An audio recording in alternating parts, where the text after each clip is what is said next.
సువార్త 19వ అధ్యాయం.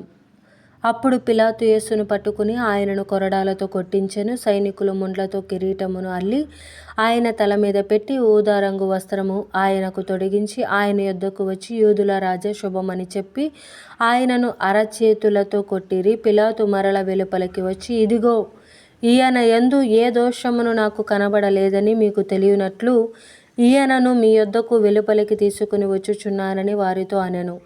ఆ ముండ్ల కిరీటమును ఊదారంగు వస్త్రమును ధరించిన వాడై యేసు వెలుపలికి రాగా పిలాతు, ఇదిగో ఈ మనుష్యుడు అని వారితో చెప్పెను. ప్రధాన యాజకులను బంట్రోతులను ఆయనను చూచి, సిలువ వేయుము, సిలువ వేయుము అని కేకలు వేయగా, పిలాతు ఆయన యందు ఏ దోషమును నాకు కనబడలేదు గనుక మీరే ఆయనను తీసుకొని పోయి సిలువ వేయుడని వారితో చెప్పెను. అందుకు యూదులు, మాకొక నియమము కలదు, తాను దేవుని కుమారుడనని ఇతడు చెప్పుకొనెను గనుక ఆ నియమము చొప్పున ఇతడు చావవలెనని అతనితో చెప్పిరి. పిలాతు ఆ మాట విని మరి ఎక్కువగా భయపడి తిరిగి అధికార మందిరములో ప్రవేశించి, నీవెక్కడ నుండి వచ్చితివని యేసును అడిగెను. అయితే యేసు అతనికి ఏ ఉత్తరము ఇయ్యలేదు గనుక పిలాతు, నాతో మాటలాడవా? నిన్ను విడుదల చేయుటకు నాకు అధికారము కలదనియు నిన్ను సిలువ వేయుటకు నాకు అధికారము కలదనియు నీవెరుగవా అని ఆయనతో అనెను. అందుకు యేసు, పైనుండి నీకు ఇయ్యబడి యుంటేనే తప్ప నా మీద నీకు ఏ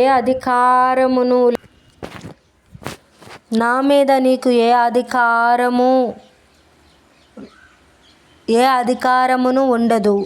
అందుచేత నన్ను నీకు అప్పగించిన వానికి ఎక్కువ పాపము కలదనెను. ఈ మాటను బట్టి పిలాతు ఆయనను విడుదల చేయుటకు యత్నము చేసెను గాని యూదులు, నీవు ఇతని విడుదల చేసితివా? కైసరునకు స్నేహితుడవు కావు, తాను రాజునని చెప్పుకొను ప్రతి వాడును కైసరునకు విరోధముగా మాటలాడుచున్నవాడే అని కేకలు వేసిరి. పిలాతు ఈ మాటలు విని యేసును బయటకు తీసుకొని వచ్చి రాళ్ళు పరచిన స్థలమందు న్యాయపీఠము మీద కూర్చుండెను. హెబ్రీ భాషలో ఆ స్థలమునకు గబ్బతా అని పేరు. ఆ దినము పస్కాను సిద్ధపరచు దినము.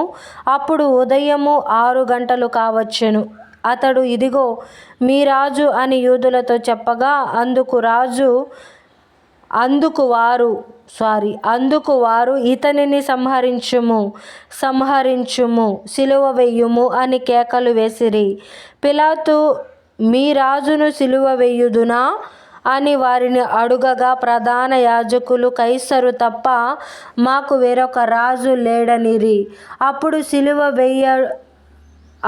సిలువ వేయబడుటకై అతడాయనను వారికి అప్పగించెను. వారు యేసును తీసుకుని పోయిరి.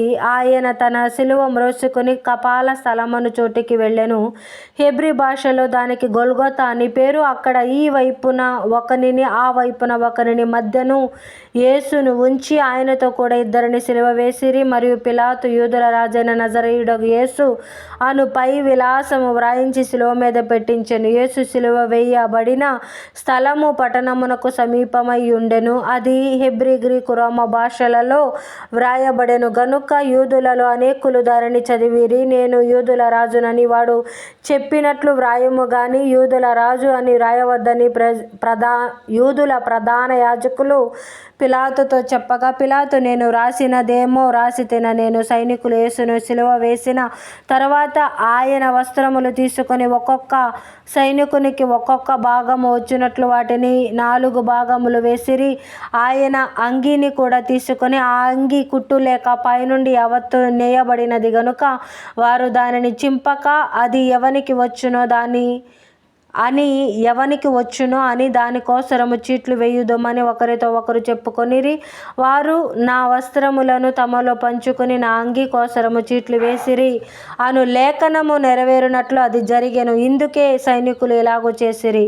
ఆయన తల్లియు ఆయన తల్లి సహోదరియు క్లోప భార్య అయిన మరియయు మగ్దలేనే మరియయు యేసు సిలువ యొద్ద నిలుచుండిరి.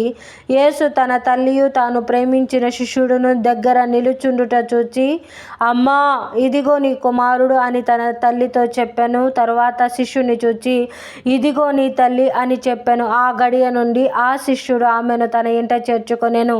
అటు తర్వాత సమస్తమును అప్పటికి సమాప్తమైనదని యేసు ఎరిగి, లేఖనము నెరవేరునట్లు, నేను దప్పిగొనుచున్నాను, నేను చిరకతో నిండి ఉన్న యొక్క పాత్ర అక్కడ పెట్టి ఉండెను గనుక వారు ఒక స్పాంజి చిరకతో నింపి ఇస్సోపు పుడకకు తగిలించి ఆయన నోటికి అందించిరి. యేసు ఆ చిరకను పుచ్చుకొని సమాప్తమైనదని చెప్పి తల వంచి ఆత్మను అప్పగించెను. ఆ దినము సిద్ధపరచు దినము, మరుసటి విశ్రాంతి దినము, మహాదినము గనుక ఆ దేహములు విశ్రాంతి దినమున శిలువ మీద ఉండకుండునట్లు వారి కాళ్ళు విరగగొట్టించి వారిని తీసి వేయించుమని యూదులు పిలాతును అడిగిరి. కాబట్టి సైనికులు వచ్చి ఆయనతో కూడా శిలువ వేయబడిన మొదటి వాని కాళ్లను, రెండవ వాని కాళ్లను విరగగొట్టిరి.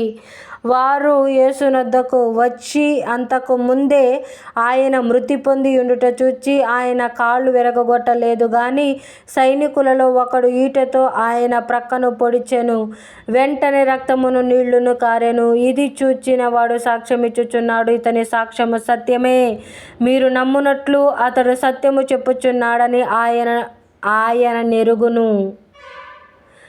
అతని ఎముకలలో ఒకటైనను విరవబడదు అను లేఖనము నెరవేరునట్లు ఇవి జరిగెను. మరియు తాము పొడిచిన వాని తట్టు చూతురు అని మరి ఒక లేఖనము చెప్పుచున్నది. అటు తర్వాత యూదుల భయము వలన రహస్యముగా యేసు శిష్యుడైన అరిమతయి యోసేపు అను యేసు దేహమును తీసుకుని పోవుటకు యోసేపు తాను యేసు దేహమును తీసుకుని పోవుటకు పిలాతు నొద్ద సెలవడిగెను. పిలాతు సెలవిచ్చెను గనుక అతడు వచ్చి యేసు దేహమును తీసుకుని పోయెను. మొదట రాత్రి వేళ ఆయన యొద్దకు వచ్చిన నికోదేము కూడా బోళముతో కలిపిన అగరు రమారమి 150 సేర్లు ఎత్తు తెచ్చెను. అంతటా వారు యేసు దేహమును ఎత్తుకొని వచ్చి యూదులు పాతిపెట్టు మర్యాద చొప్పున ఆ సుగంధ ద్రవ్యములు దానికి పూసి నారబట్టలు చుట్టిరి. ఆయనను సిలువ వేసిన స్థలములో ఒక తోట యుండెను. ఆ తోటలో ఎవడును ఎప్పుడును ఉంచబడని క్రొత్త సమాధి ఒకటి ఉండెను.